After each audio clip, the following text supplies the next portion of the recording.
Welcome back to red TV IPL second match. చూసారా ఎంత excitement గా జరిగిందో. మనం లాస్ట్ వీడియోలో చెప్పుకున్నట్టు 200 అనేది కామన్ స్కోరు. చేసింగ్ లో కూడా అది చాలా ఈజీ అవుతుందని మనం అనుకున్నాం. దాని ప్రకారమే నిన్న ఐపీఎల్ మ్యాచ్ జరిగింది.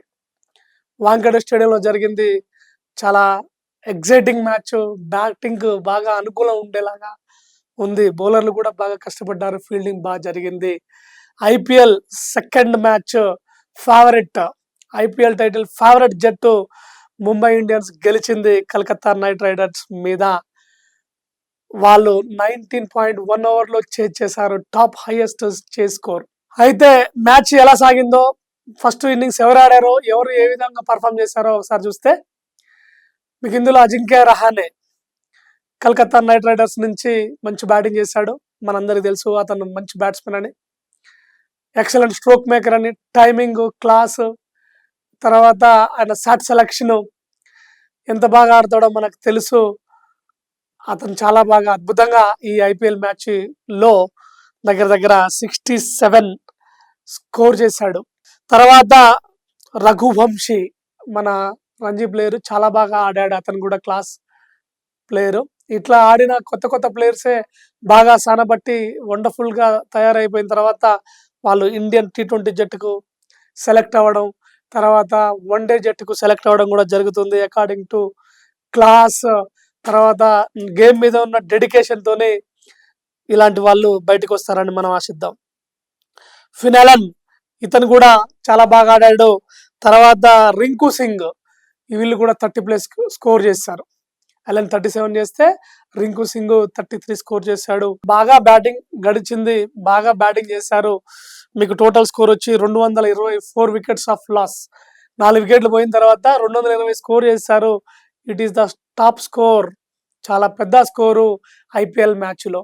గ్రౌండ్లో ఇంకా అభిమానుల కేరింతలు, అభిమానుల ఉత్సాహం, వాళ్ళు 6-4 ప్లకార్డ్స్ చూపించడం ఎంతో అద్భుతంగా ఎంటర్టైనింగ్ గా జరిగింది. మనకు సమ్మర్ వస్తే ఫిలిమ్స్ కన్నా కూడా ఇదే మంచి అద్భుతమైన ఎంటర్టైన్మెంట్ గా ఉంది.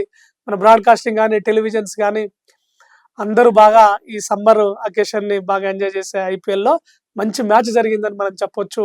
Calcutta night riders Mumbai Indians మధ్యలో.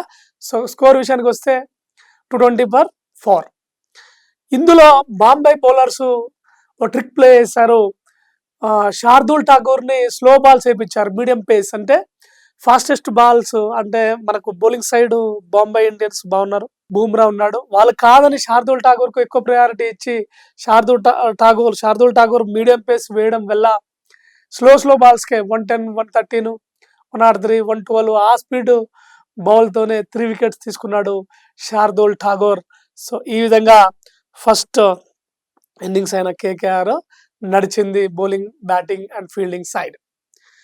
ఇంకా సెకండ్ ఇన్నింగ్స్కి వస్తే మనందరికీ ఎక్స్పెక్టేషన్ ఉండి ఏంటి టీమిండియా భవిష్యత్ ఏంది, 2027 వరల్డ్ కప్ పరిస్థితి ఏంది, రోహిత్ ఎలా ఆడతాడు అనేది మనకు ఒక క్వశ్చన్ ఉండాలి.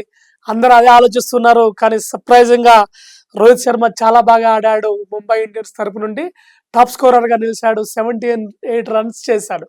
చాలా స్పీడ్ గా ఆడాడు. తనకు అరుదైన హుక్ షాట్స్, తర్వాత మీకు కట్ షాట్లు, తర్వాత ఆఫ్ సైడ్ డ్రైవ్లు, తర్వాత లాంగ్ ఆన్ గ్రౌండ్ షాట్లు కానీ, లాఫ్టెడ్ షాట్లు కానీ చాలా నీట్ గా ఆడాడు గేమ్. తన క్లాస్ ఏందో, తను ఎంత వ్యాలిడ్ ప్లేయరో, ఈ ఐపీఎల్ రాబోయే వన్డే సిరీస్లు ఇండియా ఆడబోయేవి వాటిలో వరల్డ్ కప్ కు ఏ విధంగా ప్రిపేర్ అవుతాడో, ఆయన కాన్ఫిడెన్స్, ఆయన స్ట్రోక్ మేకింగ్, తర్వాత టైమింగ్, తర్వాత hook shots, especially Rohit Sharma ఎంత బాగా ఆడాడో మనం డెఫినెట్ గా చెప్పుకోవచ్చు. సో రోహిత్ శర్మ మీకు ఇక్కడ 78 రన్స్ చేశాడు. తర్వాత మీకు రెక్కల్టన్ ఈ బ్యాట్స్మెన్ కూడా దగ్గర 81 రన్స్ చేశాడు. ఈ గేమ్ లో విచిత్రం ఏమంటే 10 ఓవర్స్ దాటేంత వరకు 13 రన్ రేట్ ఉంది. రన్ రేట్ చాలా బాగా మెయింటైన్ చేశారు. ఆ ఓపెనింగ్ పార్ట్నర్షిప్ అనేది కలకత్తా నైట్ రైడర్స్ మ్యాచ్ ని దూరం చేసింది. అలా అసలు విన్నింగ్ స్కోరే అది T20 అనేది. బట్ ఎప్పుడైతే వీళ్ళు ఓపెనింగ్ పార్ట్నర్షిప్ 10 ఓవర్ల దాకా వికెట్ పోకుండా ఆడారో అప్పుడే ముంబై ఇండియన్స్ విజయం ఖరారైంది. ఎందుకంటే మీరు ముంబై ఇండియన్స్ జట్టుని క్లియర్ గా చూస్తే బ్యాటింగ్ ఆర్డర్ కానీ, బౌలింగ్ ఆర్డర్ కానీ చాలా స్ట్రాంగ్ గా ఉంది. తప్పకుండా ముంబై ఇండియన్స్ గెలిచే అవకాశం ఉంది. సో ఆ విధంగా రకల్టన్ 81 రన్స్ చేశాడు. తర్వాత తిలక్ వర్మ ఫినిషింగ్ ఇంకా స్లాగ్ ఓవర్స్లో వచ్చాడు, అంటే 3-4 ఓవర్స్ ఆ టైంలో వచ్చాడు.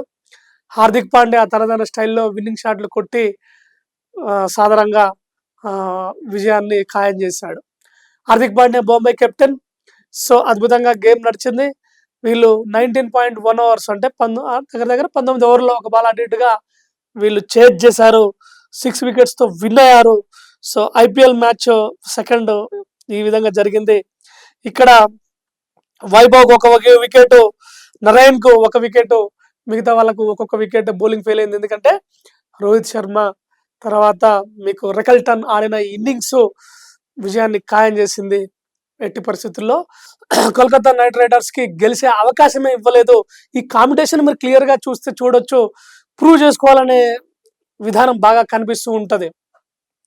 నేను ఇక్కడ ప్రూవ్ చేసుకుంటేనే రేపు నాకు భవిష్యత్తు ఉంటుందని విదేశీ ఆటగాళ్ళు కూడా ఆలోచించే పరిస్థితిలో ఉన్నారు. ఎందుకంటే మీకు వాట్సన్ లాంటి ఆస్ట్రేలియన్ ప్లేయర్లు కానీ, డేవిడ్ వార్నర్ లాంటి వాళ్ళు కానీ, ఇంకా విలియమ్స్ లాంటి వాళ్ళు కానీ చాలా మంది ప్లేయర్లు ఐపీఎల్లో ఆడి వాళ్ళను ప్రూవ్ చేసుకుని వాళ్ళ గేమింగ్ ని, వాళ్ళ టాలెంట్ ని చూసి బోర్డ్స్ కన్సిడర్ చేసి స్పెషల్ కాన్సన్ట్రేషన్ పెట్టి జాతీయ జట్టులోకి తీసుకునే అవకాశాలు కూడా వేరే దేశాలకు కూడా ఉన్నాయి. సో ఆ ఆస్పెక్ట్ లోనే ప్రతి ఒక్క ప్లేయర్ ద బెస్ట్ ఇవ్వడానికి ట్రై చేస్తూ ఉన్నారు.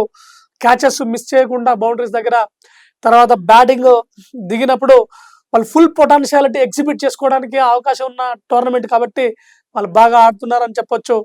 ఫీల్డింగ్, రన్అట్స్, ఎస్పెషల్లీ రన్అట్స్ కూడా అద్భుతంగా ఉన్నాయి. కెప్టెన్సీ కూడా చాలా అవకాశం ఉంటుంది. అంటే డైరెక్ట్ గా ఇండియా జట్టు కెప్టెన్ అవ్వడానికన్నా ముందు ఐపీఎల్ జట్స్ లో మీకు కెప్టెన్సీ ప్రూవ్ చేసుకునేదానికి, కీపింగ్ స్కిల్స్ ప్రూవ్ చేసుకోవడానికి, అన్ని రకాలుగా టాలెంట్ ఉపయోగించుకోవడానికి ఐపీఎల్ ఒక వేదిక అయ్యింది.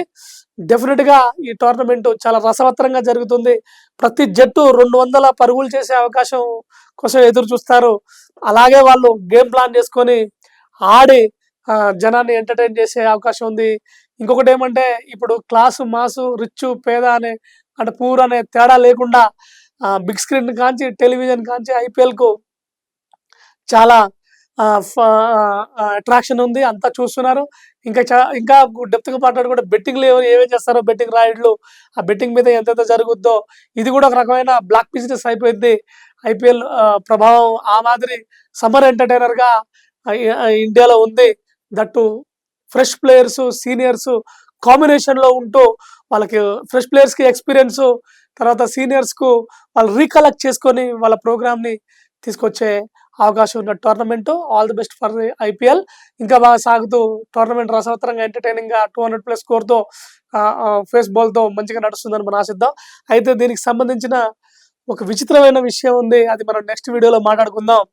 మనం ఏదో ఐపీఎల్ పెట్టామని పాకిస్తాన్ ఒక టోర్నమెంట్ పెట్టింది. ఆ టోర్నమెంట్ ఎలా నడుస్తుందో, ఆ టోర్నమెంట్ ఎలా సాగుతుందో, ఆ టోర్నమెంట్ ఏ విధమైన ఫన్నీగా ఉందో మనం నెక్స్ట్ వీడియోలో మాట్లాడుకుందాం.